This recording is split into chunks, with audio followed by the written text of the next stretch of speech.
Orang ini punya harta 8,3 triliun rupiah, tapi hidupnya harus berakhir dengan dimutilasi dan bagian tubuhnya itu disebar di tempat sampah mall.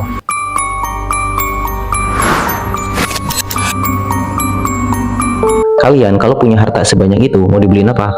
Motor, mobil, rumah, atau nikah lagi? Jangan ya. Jadi mereka itu adalah Roman dan Novak yang berakhir hidupnya itu dengan dimutilasi dan bagian tubuhnya disebar di tempat sampah mall. Lalu kenapa ini bisa terjadi? Hal ini terjadi karena dompet cryptocurrency mereka nol. Kemana harta mereka yang 8,3 triliun tadi? Dan siapa sosok investor misterius yang membunuh mereka di Dubai? Gue bakal cerita sedetail mungkin. Lu posisiin badan lu senyaman mungkin, siapin juga cemilannya. Kalau udah siap, kita mulai. Jadi gue akan mulai dulu dari siapa Ivan Novak dan Roman. Mereka adalah pasangan crazy rich yang punya harta 8,3 triliun rupiah. Hidup mereka sangat mewah. Mereka foya-foya, pesta mewah, mobil di mana-mana, rumah di mana-mana, dan mereka bisa pulang pergi ke luar negeri seenak mereka. Pokoknya mereka flexing banget di media sosial dan mereka dikenal sebagai crypto king.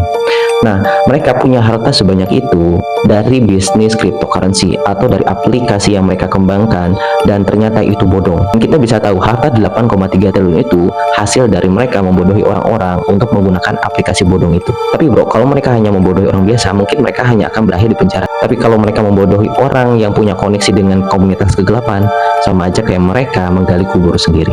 Kejadian ini terjadi pada 2 Oktober 2025, jadi ini sangat baru banget. Pada saat itu, Roman dan Anna pamit untuk pergi untuk menemui investor baru. Mereka berharap untuk dapat deal besar. Mereka pergi ke resort pegunungan di luar kota Dubai. Polisi mendapatkan fakta bahwa pertemuan ini hanya sekedar jebakan semata. Bukan meja makan mewah yang mereka temui, tapi justru moncong senjata yang menodong mereka. Bayangin, mereka disandra, mereka disiksa. Mereka bukan penjahat amatiran. Mereka tahu bahwa target mereka punya uang 8 triliun rupiah. Untuk itu, mereka meminta Roman untuk membuka akses menuju dompet kriptonya.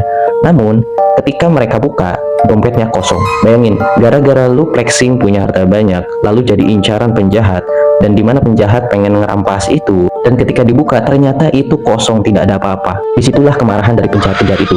Mereka sangat geram, mereka sangat kecewa, mereka sangat-sangat marah karena mereka merasa ditipu, mereka merasa effort mereka untuk merencanakan hal besar ini sia-sia. Disitulah mereka dihabisi. Nah, ini yang bikin merinding. Setelah kejadian itu, potongan tubuh mereka itu disebar ke beberapa tempat, bahkan sebagian itu dibuang ke tempat sampah yang ada di mall. Nah, tapi ada satu hal misterius lagi.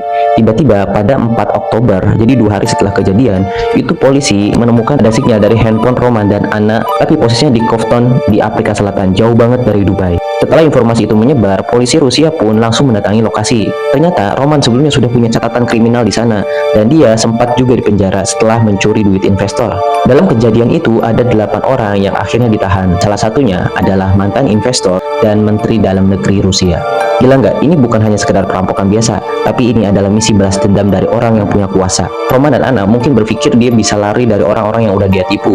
Padahal di dunia cryptocurrency itu borderless banget, jadi jejak mereka itu abadi dan siapapun bisa mengakses mereka. Apalagi mereka flexing di dunia maya sehingga memudahkan orang-orang untuk bisa mengetahui posisi mereka. Banyak orang yang berpendapat bahwa uang 8 triliun itu sudah dipindahkan ke dompet lain atau dialihkan ke orang lain yang tidak diketahui, atau mungkin terkunci di blockchain sehingga tidak ada orang yang bisa mengaksesnya. Tapi sampai saat ini belum ada orang yang bisa memastikannya. Menurut kalian gimana? Tulis di kolom komentar.